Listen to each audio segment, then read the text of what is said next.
everyone, it's Katie here from the Scrappy Sisters, and we are up with day 27 of our Scrap September series, and today's prompt is stamps. So I am joined today by the wonderful Janet Huser from Scrap in Time on YouTube, and she has got her video up with her take on this prompt to use stamps, and I am so excited to see what she has come up with. So what I'm actually doing is using this collection by Stampin' Up. I think it's called Dino Days, and I believe it's retired. I could be wrong, but I think it's retired.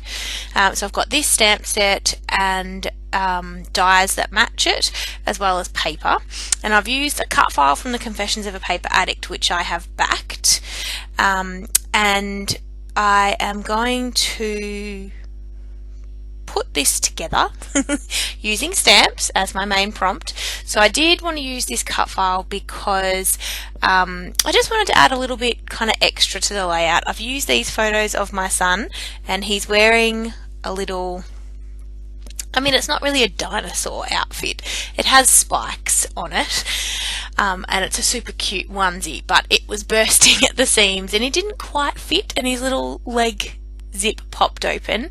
And excuse my hands, I had actually filmed a live voiceover for this, but I needed to refilm it, so that's what's going on. That's why you can see my hands moving and they don't match my mouth and I'm sorry about that, but nevertheless, we're working with what we've got. I didn't want to refilm the video because I'd already made my layout, so instead I am just redoing my voiceover. So what I'm going to do is play with the pattern paper from Stampin' Up, play with this cut file that I've backed using the pattern paper, and I've also pulled out the coordinating ink that goes with the pattern paper from Stampin' Up, and I'm going to stamp out some dinosaurs and some trees and cut them out using my Big Shot and the dies that came with the stamp set and create some embellishments for my page. And that's how I'm choosing to use stamps. So I'm not stamping on my background, which I know is probably a more common way to use stamps in scrapbooking, but I've actually decided to create my own embellishments, and because this stamp set was super cute, I really wanted to use it for a scrapbooking page because I thought, why not? Mostly I use my Stampin' Up supplies for card making, but this time I'm like, no, I am going to stamp.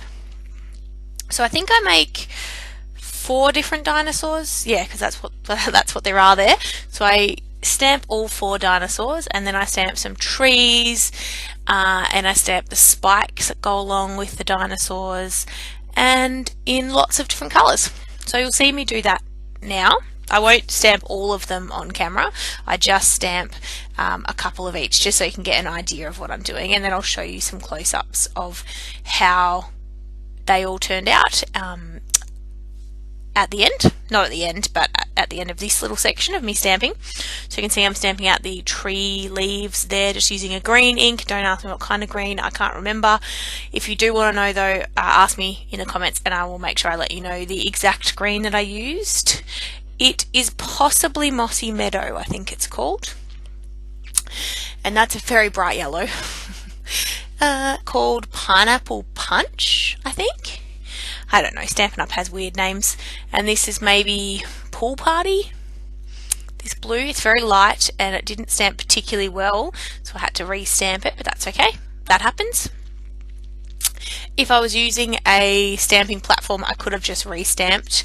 Also, sorry, my camera shakes when I stamp because I'm tapping my block into the ink and that makes my table shake. I'm sorry, it's very uncomfortable, but that should stop now.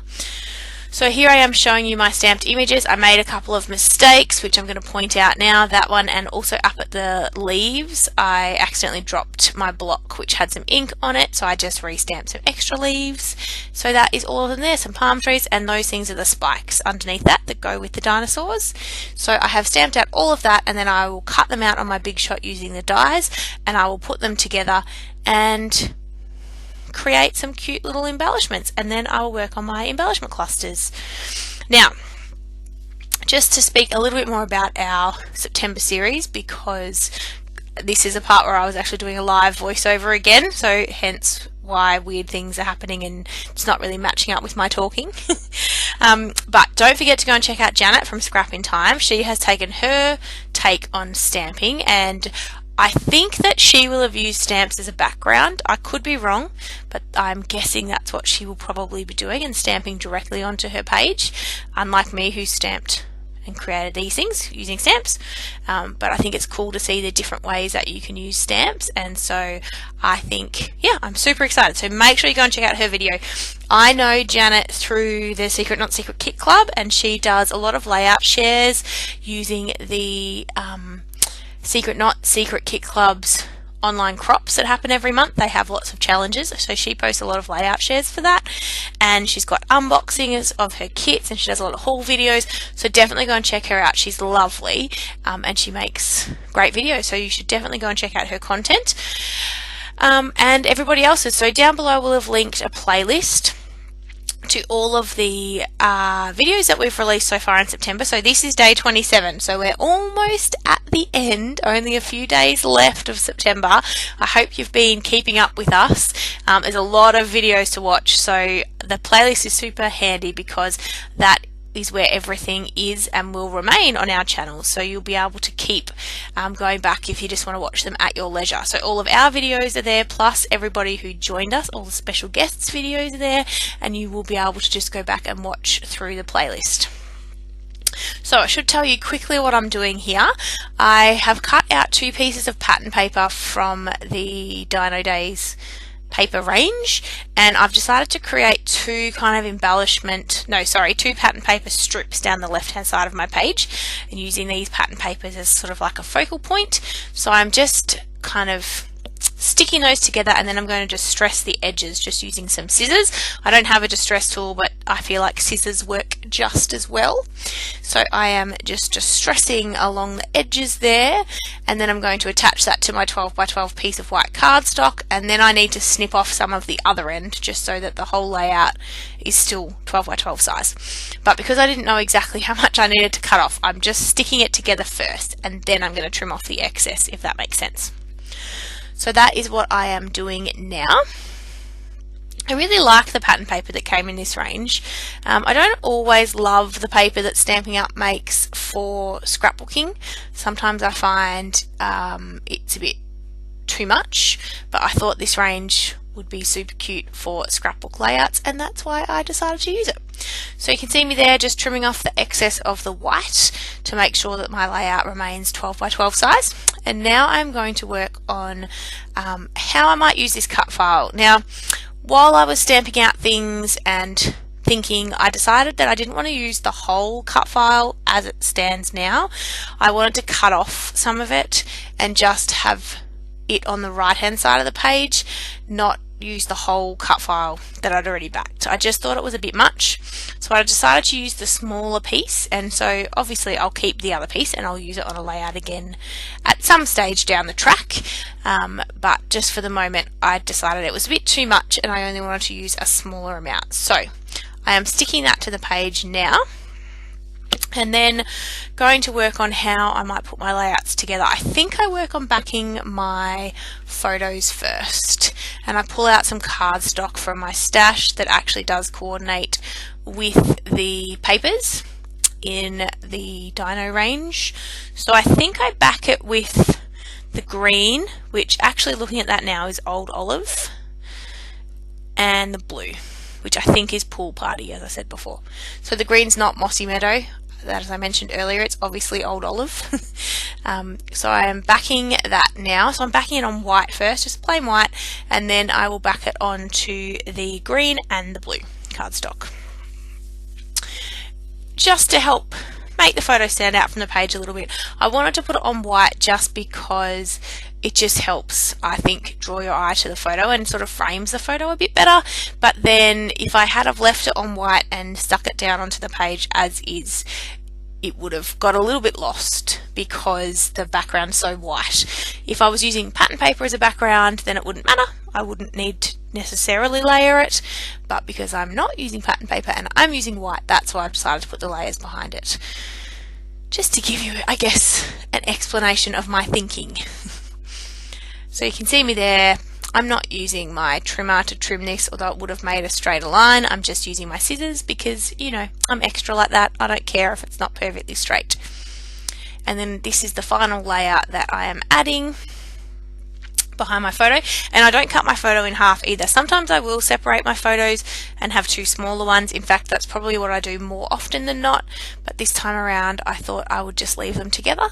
I don't know why, I just did something a bit different. And now I'm sticking some dimensionals on the back and popping up my photo, so it'll end up being, oh yeah, so I double foam dot the back because I want it to be on top of or above the dinosaurs, if that makes sense. So the dinosaurs are already on one foam dot, and so I needed to put two behind the photo to make sure that it would pop up above the dinosaur cut file. So I've done that, and now I'm going to work on my clusters of embellishments. So I start to stick things down, but in fact I think I come back and just lay things out first of all. I could be wrong, but I think that's what I do. Let me think. Oh, maybe I don't. Maybe I just stick. I thought that I laid them down and then came back and stuck them all on later. We will find out in a minute. But I'm creating a little cluster in the left hand side here, and I'm using a palm tree, as you can see, because I'm sticking down the leaves of the palm tree to create that tree, I don't know, the tree effect. I think I add 5 leaves, yeah.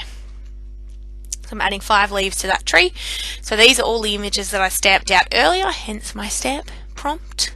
Making sure I'm using pretty much only stamped images for embellishments, and the cut file of course, and that's kind of how we're trying to keep it.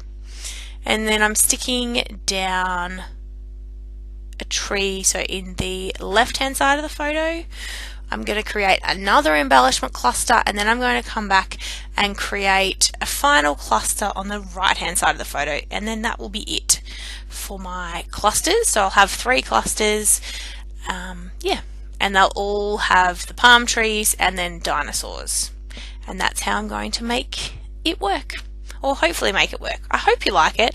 Again, this is something quite different for me, not something I do often, scrapbooking just with Stampin' Up supplies or stamps, and so I just say Stampin' Up because that's what I have, but you know, if I had other brands I would definitely use other brands, but yeah, it's something a bit different for me, so I really like how it turned out. And if I had more stamp sets that lent itself to this for me creating embellishments, then I think I would definitely do this again.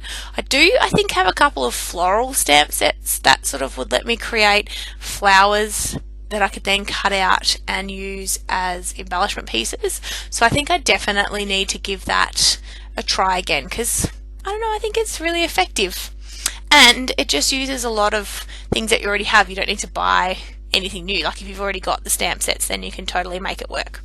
So you can see here I've moved from, rather than just sticking things down, to actually placing down my dinosaurs and my tree again, to sort of see where I want to create my clusters and how they might look, and just moving the dinosaurs around to get a good mix of colours on the page. So you can see there I just edited out the part where I stuck everything down. So I've stuck down everything on the page now, my dinosaurs and the last tree. I did move the last tree slightly so it was closer to the photo, and then I'm going to add some enamel dots. Well, they're enamel shapes actually, which are also part of the collection. So I add these pinky red triangles, and then I'm pretty sure I just do my title and that's it. And again, for my title, just kept it similar, and there. Here's me, I'm talking to you again, sorry. Here is me finishing with my layout, but I'm just explaining to you how I did my title. So I actually cut out the words "love you baby," which are in a cut file, no, a die cut, sorry, a die cut, and I layered 3 die cuts on top of each other. So that's how I created my title, and that is it for the layout. I hope you've enjoyed this. I hope you've enjoyed how I use stamps on my layout. Please go and check out Janet, go and check out our playlist that's linked down below, and everybody else's videos that have been involved this month. And thank you so much for joining us, and we look forward to seeing you tomorrow. Only a couple of days left. Alright guys, thank you, bye.